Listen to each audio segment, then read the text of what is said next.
Welcome to the Childcare Genius podcast, proud to be the world's #1 community for brilliant childcare leaders.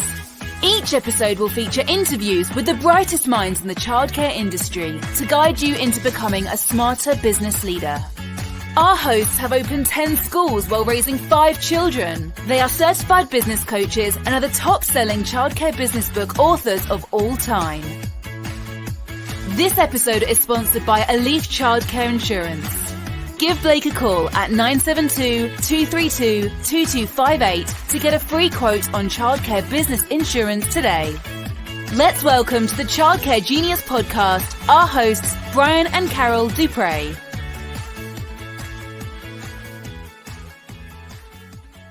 Genius podcast. We're your hosts, Brian and Carol Dupre. Thank you so much for joining us today. Just a reminder before we get started, tickets are on sale for our Leverage Conference, Childcare Genius Leverage Conference in Jamaica. That is September 30th to October 4th of this year. childcaregenius.com/leverage for ticket details. We're hoping to see you at our conference. We are doing a 4-part series with having guests that are all multi-center owners. This is week 2 of that. You had a great episode last week. We have 2 more coming up. But this week, we're going to interview Brian and Faith Yocum. They own 3 schools in upstate New York, and they are really doing well. And you're going to love this episode as far as, they started the business right before COVID hit and how they left the corporate world and how they've struggled and how they're getting on the other side thanks to some really good coaching. Let's get Brian and Faith on the line. Hi, Brian and Faith. Welcome to the Childcare Genius podcast. How are things in upstate New York today? They're great. Sunny. Nice and warm, 70 degrees in March, so we'll take it. And 70 degrees in March, whatever that is, I'm sure you guys are not upset about that kind of weather, right? Not up here. Not a bit. Spring's going to come early. Nothing better than spring. Hopefully we get, we live on a lake and the lake has a lot of ice on it. So we're hoping by April 1st, we actually see water out there and we're excited. So only 4 or 5 weeks away from getting our boat in the water, which is like our favorite time of the year. We love boating. Awesome. Time. Yeah, same so for we us. wanted to have you on the podcast. We've known you for a few months now, and we've really enjoyed getting to know you guys. We started getting to know you at our conference in Jamaica, and it's just been building on from there. And we've been helping your business grow. And wanted to have you on the podcast to share a little bit about what you guys are doing up there in upstate New York. And so before we get started, can you tell us a little bit about your background and maybe how you find your way into this crazy childcare business?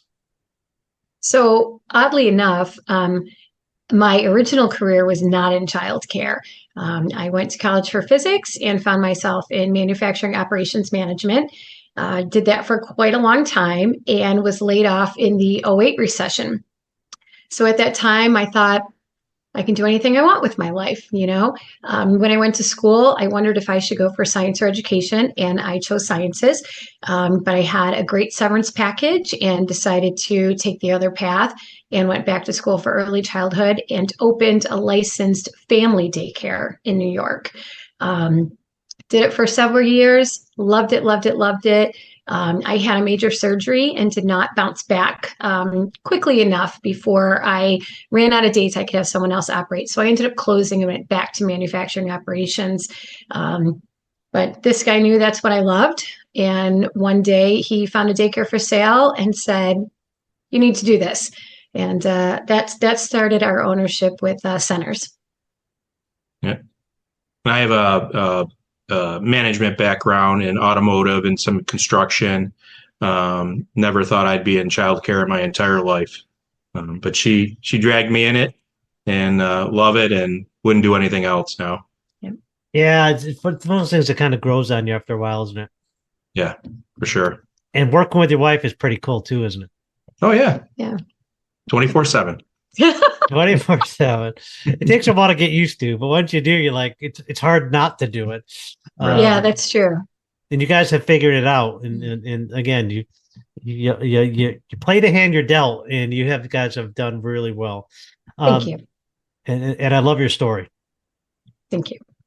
Tell our audience a little bit about your childcare centers and why you're different from other centers in your area.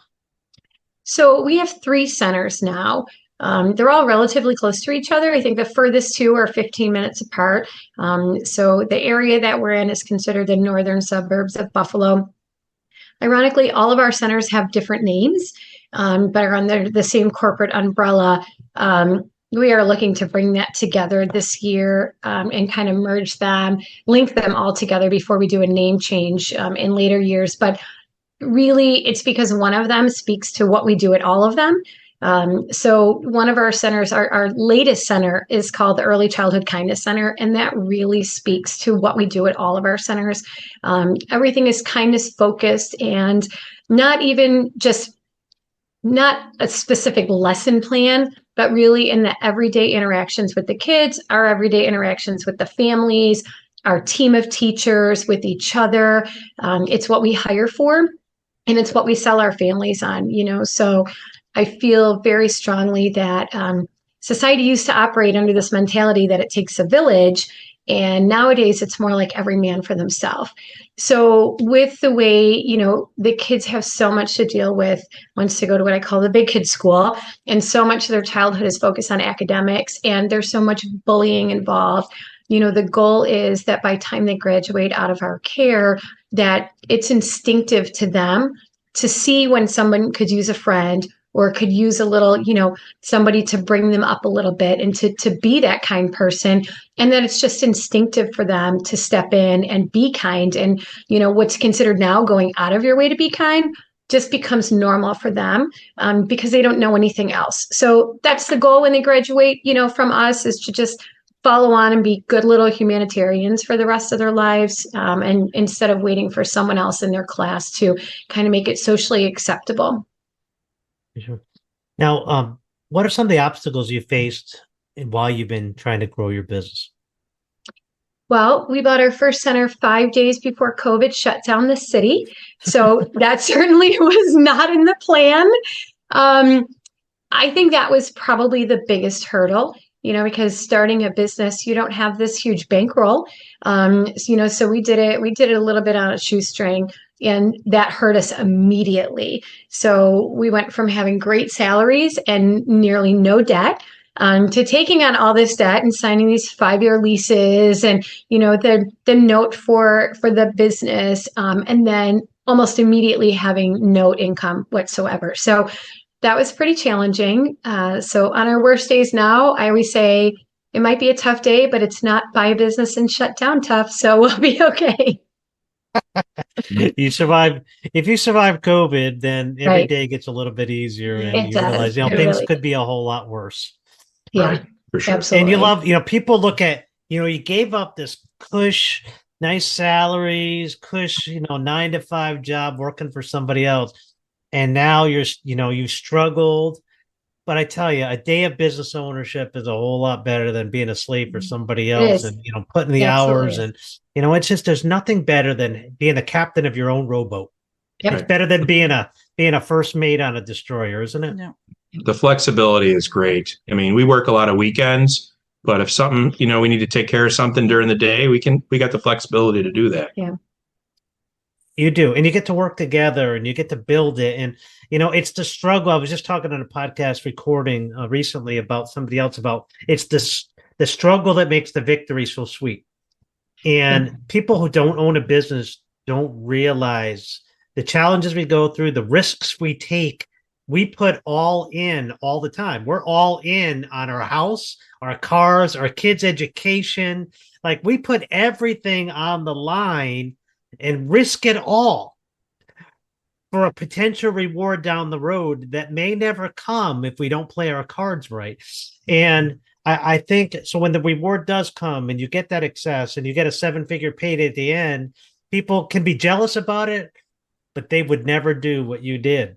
So you deserve, when you do things other people won't do, you get to have things that other people will never have. I always say that. So if you're out there and you're listening to this episode and you're, kind of like, I don't know if I'd ever want to risk leaving that 9-to-5 job and that steady paycheck. What did I hear the other day? A ship is safe in port, but it's not what ships are designed for. Right. You have to go out into the rough seas to be able to get to point A and point B. And to start a business, to run it, you're going to hit some rough seas. But when you get to port and you pull in, and at the end of the day, you're gonna be able to build that wealth and build the business up and make a difference in so many lives. And I think that's where I think you guys are finding it, that you're building employees and you're building a team and you're making a difference for your parents, you make a difference for the children, and that makes all the struggle worthwhile, doesn't it? Right. It really does. It really does. Anyway, so that touches my heart when you say that, because I've been on the phone with you guys many times and there's been some tears shed. It hasn't been easy, but it's getting easier now, and the reward is going to be so sweet when you get there. You guys are like one of my favorite people to work with, because you put so much emotion in, and you remind us of anybody we've ever coached. You remind us more of us. Not just Brian and I's good looks and incredible amount of hair that we have. It's just you guys have put it all in and on the line, just like we have many, many, many times. And that's why I know you guys are going to be victorious at the end, like we've been, and I know you guys are. And we look forward to working with you on there.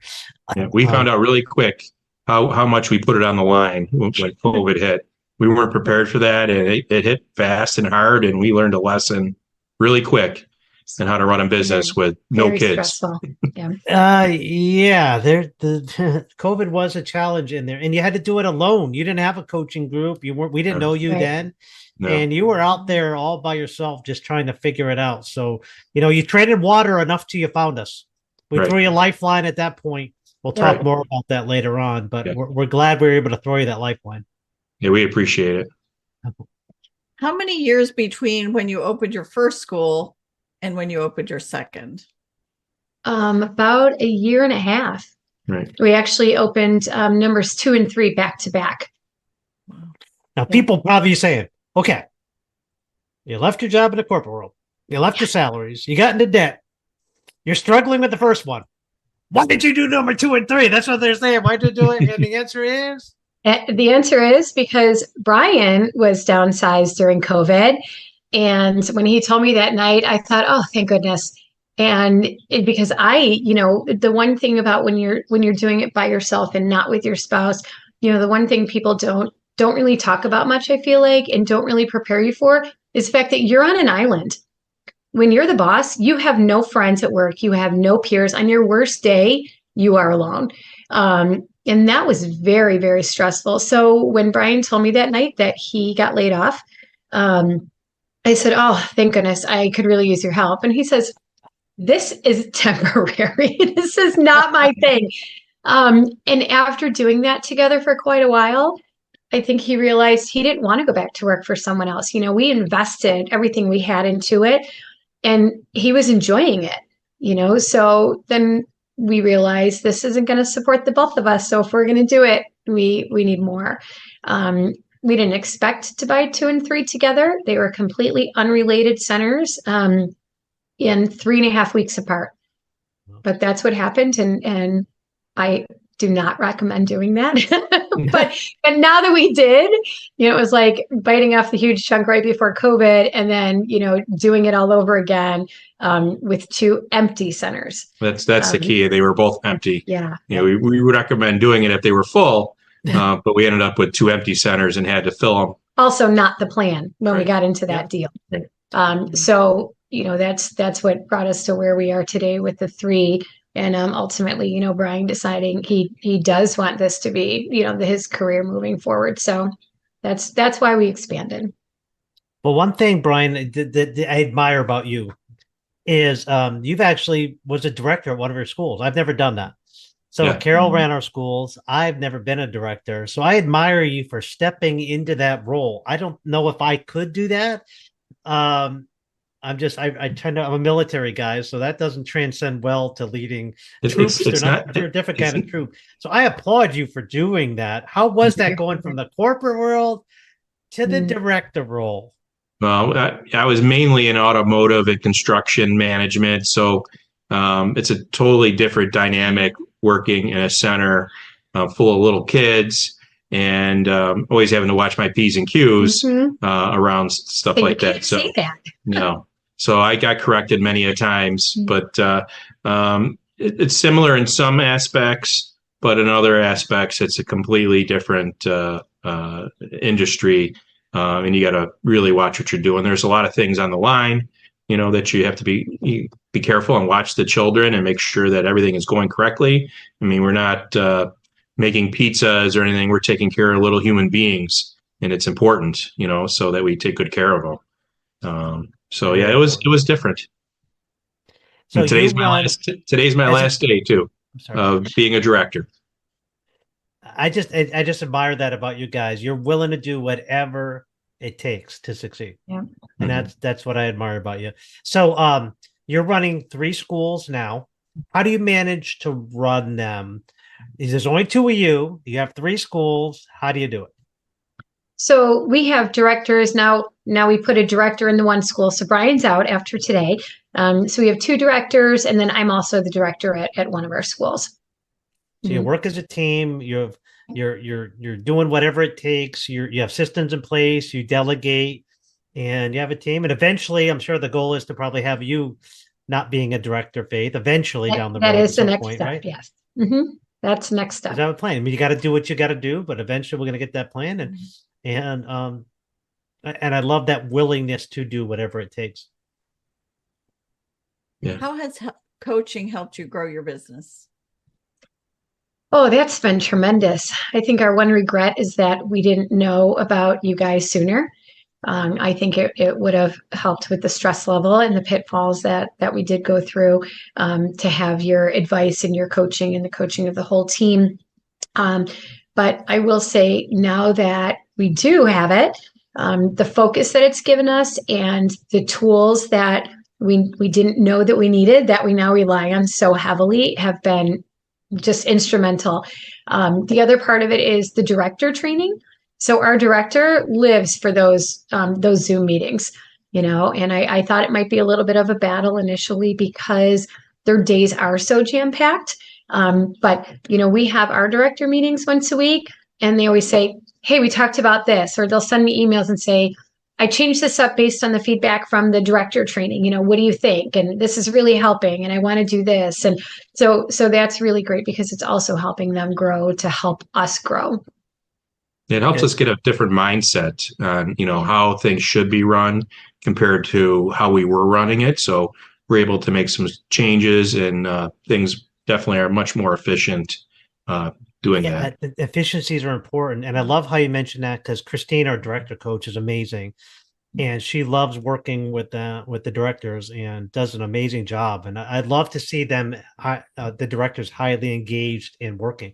And when you got directors that are really on track, boy, it sure makes your job a whole lot easier. Absolutely. And, sure. One of the other things is that it's helped us be really strategic in what we do and what we focus on, having the coaching group. And that's really helped us get out of the working in the business and more into the working on the business mindset. So that's been extremely helpful. Yeah. You're out of the weeds, and you see a whole lot more when you're out of that weeds. And there's a lot of people who like crawling through the weeds. It's not my thing. Yeah, we are not those people. Where are we headed with this thing? So where do you see yourself 3 years, 5 years down the road? That's a good question. I'd like us to be a little more remote owners and less in the day-to-day. So I think if we had to look a little longer term, that would be the goal. Yeah. That's a good plan.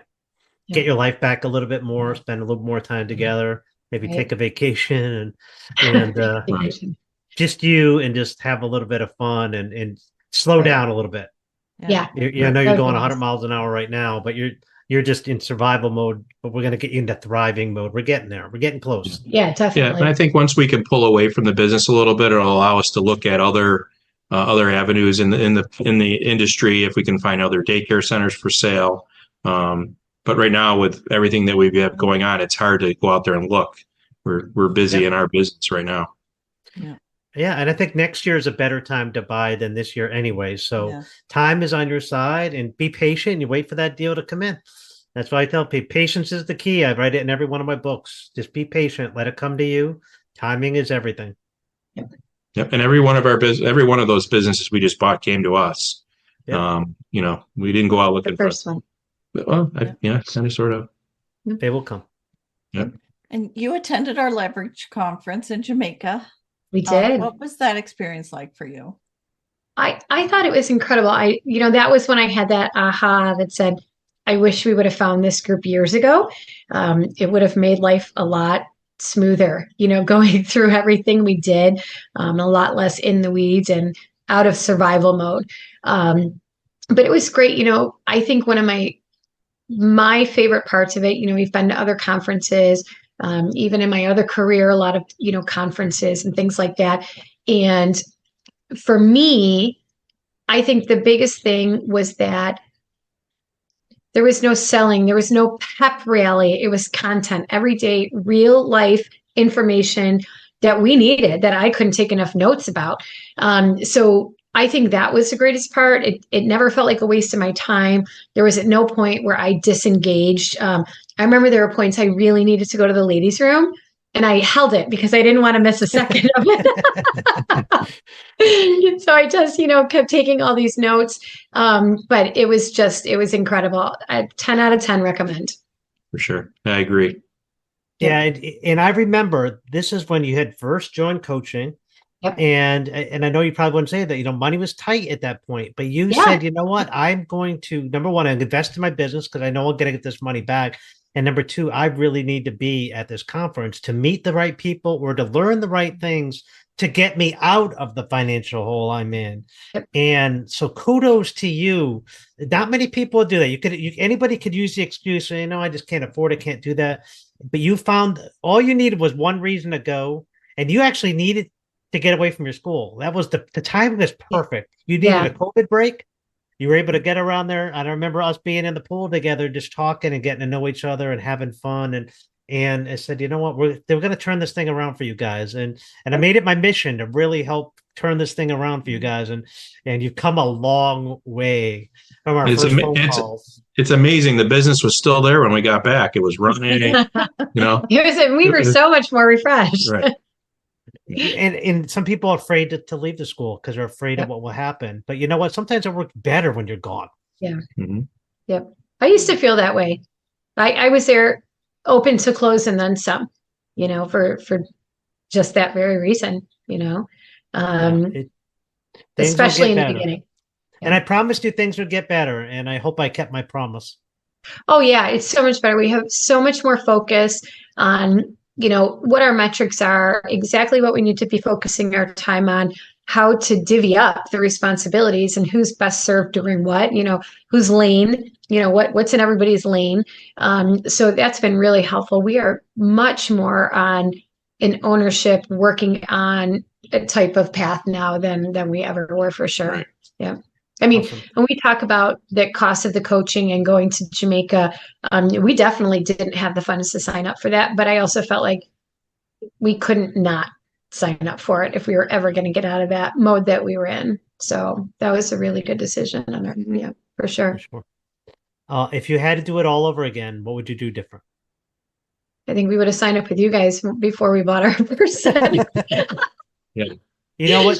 I'll leave you on a positive note. So, you met us 2 years after you started your business. Yep. We had to go 17 years without a coach. Yeah. So you did pretty good finding a team of people in your second year. Yeah. We had 17 years worth of mistakes before we found a group to get help from, which helped us tremendously. So, you didn't make those 7-figure mistakes that we did. Your mistakes were small comparatively. So that's the positive. And we're glad we met you when we did. It was the right time. And I say the best is yet to come. Yeah, I believe that now. Yeah. It used to feel like we were just in a constant drowning state. And I feel like we're definitely on the right trajectory now. And when you come to Jamaica this year, you're coming in a whole different headspace. Right. Yeah, for sure. We'll be able to help more. If you want to meet Brian and Faith, come to our leverage conference. You get to hang out with them and pick their brain on how they turn the business around. And that's why we're having these guests on, so you can see who I want to go hang out with when I go to the Child Care Genius Leverage Conference in Jamaica. So go hang out in the pool. Hang out the pool, get a drink, relax. There's nothing better than poolside coaching in the afternoon in Jamaica, 3:30 in the afternoon. on a weekday when the schools are still open and your team is working and you're there learning with your friends and people that, as I like to say, that have chewed the same dirt as you. You know, it's a military term. You know, we've gone through the same struggles. We're all sacrificing. Our schools are all running without us. We're all dealing with stuff. But guess what? We're all being able to put all that behind us, go to a great environment, learn together as a team, and grow, and then repeat it again year after year and get better and better and better. So, and I want to thank you. Go ahead. Oh, go ahead. I was just going to say, I think, not only the poolside coaching, but the networking we did with everyone else. We forged these friendships. We sent each other messages, like I've done trainings one-on-one for somebody from the conference who said, hey, I know you mentioned you knew how to do this thing.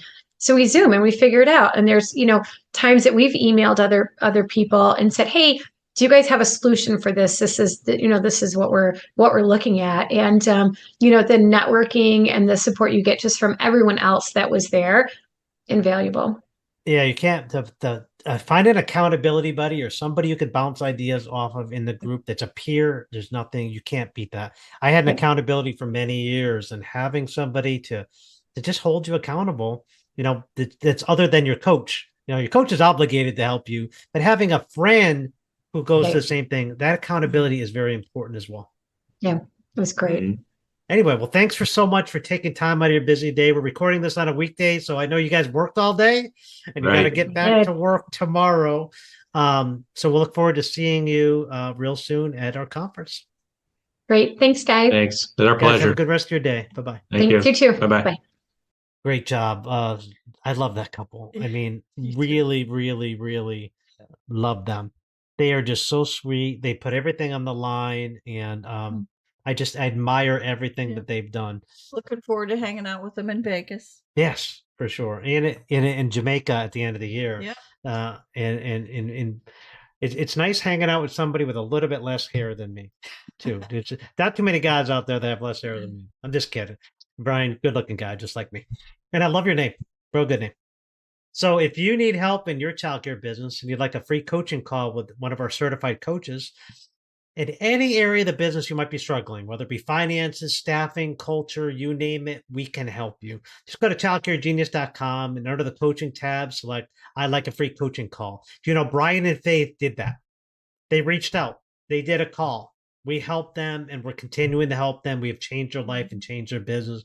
Maybe we could change yours too. You're guaranteed to come away with 2 or 3 action items that you can get started on right away to help where you are struggling. So this concludes episode 84 of the Childcare Genius podcast. Thank you again for sharing a little bit of time with us. Just a reminder to hit the subscribe button so you won't miss a future episode of the Childcare Genius podcast. And we'll see you next week. Bye. Bye-bye. Thank you for listening to the Childcare Genius podcast. If you enjoyed the show, please do us a favor and hit the subscribe button so you don't miss a future episode. Don't forget to visit our website at childcaregenius.com to see a list of services we offer to help grow your childcare business. Until next time, thank you for being a part of the Childcare Genius community.